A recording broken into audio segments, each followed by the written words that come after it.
Short answer, the different aesthetics, but same in principles. Long answer, go watch a video. So we have the Schuzrum Gallus from Gundam Unicorn, and yeah, this was actually reprinted recently, so this is just a simple unboxing, just to show you what's inside. So we have a few runners inside. This isn't really the thickest box, unlike the Galus J, because this is pretty stripped down, like in the lore. This is quite literally a stripped down Galus. And yeah, we'll talk about the lore later, but yeah, this is pretty much what's inside the box. Pretty much standard high grade. So let's check out the kit. Here on my channel, I usually show kits disassembled so custom builders can see how parts are attached to each other. I also do a lot of customizing tutorials here as well, by the way. So let's check out both of these kits. So we'll be checking out the Schuzrum Gallus first because this was the one that came first during the OVA of Gundam Unicorn. Now, as you can see, this is a pretty different in aesthetic compared to the Galus J that we have. Take note that the Schuzrum Gallus, this one, is illustrated by Katoki Hajime. So, of course, most of the design from Gundam Unicorn were designed by him. And the Galus J here is actually illustrated originally by Izubuchi. Yeah, I forgot the other part of his name, but yeah, this is an Izubuchi design, and they're pretty different, as you can see here. The Galus J is pretty big for what it is. Like, they're supposed to be the same mobile suit, but they are different in interpretation. Like, not just because the Galus J is quite small, like, even though it is quite small for a Katoki design, the Galus J from Izubuchi is, yeah, definitely bigger here.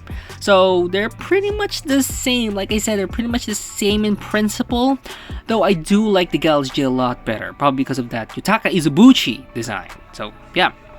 That's the chest parts. Now we'll be taking a look. Now we'll be taking a look at the legs. When it comes to the leg parts, we're going to take the Schuzrum Gallus here. The whole build of this actually has like almost complete inner frame inside, which was a pretty big surprise. I remember building the bootleg version of this, and yeah, that was a long time ago though. So as you can see, the lack of armor parts here and the more streamlined Katoki leg design. Katoki leg, we say this Katoki design, and this is the Galus J's leg. As you can see, the amount of armor that the pilot of the Schuzrum Gallus removed, and the thrusters which he removed, which was like still puzzling to me to this day.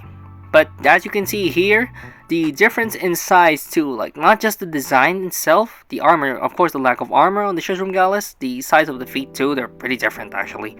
And yeah, the size of what was actually removed. And if you look at it, like the Schuzrum Gallus leg kind of looks like the Argyagya, but yeah, of course, double Zeta era MS, as you can see. Now we're going to be taking a look at the arms next. So this is the Schuzrum Gallus' arm, as you can see here. The amount of detail here is like, of course, very Katoki, the very detailed utilitarian blocky style, even though it is kind of like, you know, this is a Zeon MS.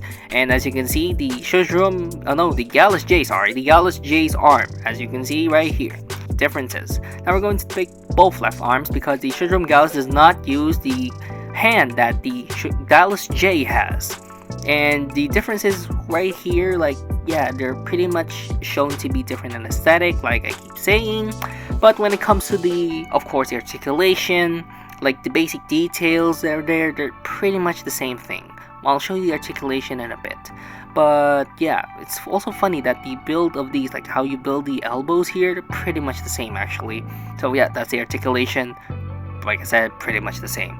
This is really just a choice of what aesthetic you prefer more. So this, of course, the shoulders. Of course, the Galus J has actual shoulders, unlike the one on the Schuzrum Gallus, which they also removed to accommodate those punching shield things that he used in the anime. Now we'll be checking out both kits, fully built. The Galus series of mobile suits was designed by Axis Zeon to invade the Earth sphere during the first Neo Zeon War. It actually incorporates the Gundam Mark II's movable frame technology. It was loosely designed after Zeon's original goof, that's why both are close to mid-range mobile suits. The Galus J has a lot of heavy armor and thrusters to counteract such heft of its armor. That really makes you think about the Schuzrum Gallus from Gundam Unicorn, huh? I think I've hammered it down, the differences of the Schuzrum Gallus and the Galus J. Like, other than the aesthetics and the differences, no parts were used from the original Schuzrum Gallus kit to make this Galus J kit. Everything is pretty different, like from the feet. You can see how different the feet are. The front skirts are pretty different. Like, I don't think the front skirts were supposed to be that different compared to like the actual Galus J, like the concept itself, but as you can see, they're pretty different. The arms, you can see the elements of both of the ideas of the Galus itself, and of course the body, though the one has the grappling hooks and the other one has the missile pods. Now we're just going to check out the Schuzrum Gallus itself and how it holds up to today.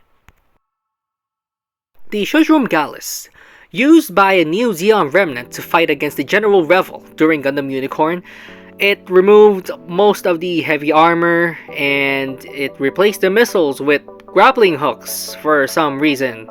And it removed all thrusters too. It also has like the punching shield things that the Zaku 1 used.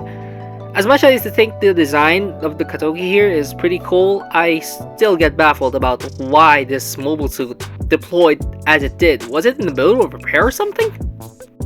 To comment about the build over here, it's pretty good actually. Like the only parts that I can really complain about, like in this part of the legs, are of course the feet. Those seam lines over there on the middle of the toes, yeah, they're pretty bad actually. Not really the biggest fan of those. And the seam line on the thigh part, but that's not really a seam line. You can definitely turn that into a panel line if you really wanted to.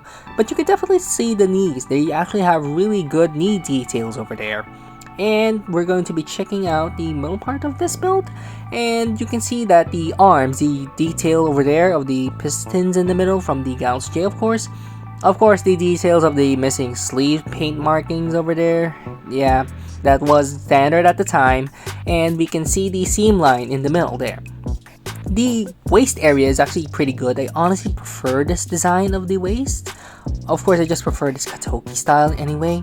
And now here is the part of the Galus that actually has the punch things, like the I'm too lazy to search what they actually called in the anime, but as you can see there, the punching shield arms it used against the Jagans during that scene from Gundam Unicorn.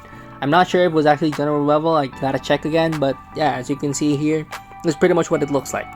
You know what, as much as I give crap about the decisions that the pilot used, this is a cool design, man. Like, damn, he really did just went all out, Attack on Titan style, and punch fucking Jagans in the face. That's pretty cool.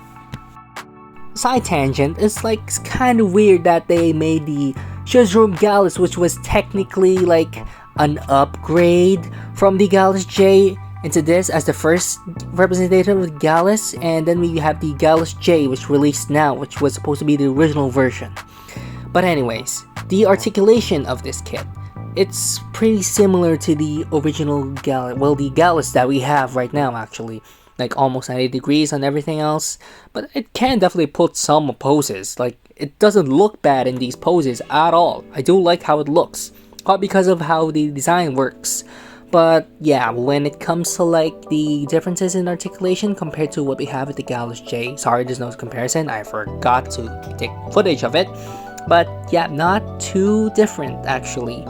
Just that the Schuzrum Gallus here is more easier to pose. It does use polycaps, I'll say that.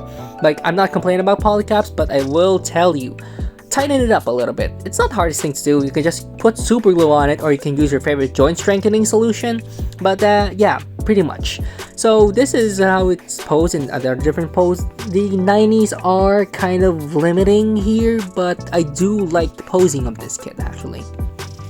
And compared to like the Galus J, that kit is pretty good to pose. It's just that there's quite a lot of parts that, you know, like bump together because of how big the armor pieces are. So, what do I prefer? To be honest, I prefer the Galus J over the Schuzrum Gallus, especially with kit-wise. I really do like the feel of the Galus J compared to the Schuzrum Gallus. I like the aesthetics of the Schuzrum Gallus. I like the Katoki design. I just think the Izubuchi version, like the original version, is really just much better, especially when it comes to the kit. This Galus kit really does feel like a Super Robot Wars design. Kind of reminds you of that, like that one design from Super Robot Wars. I'll just show the scene what I'm talking about. But yeah, I really do like the hand feel of this kit.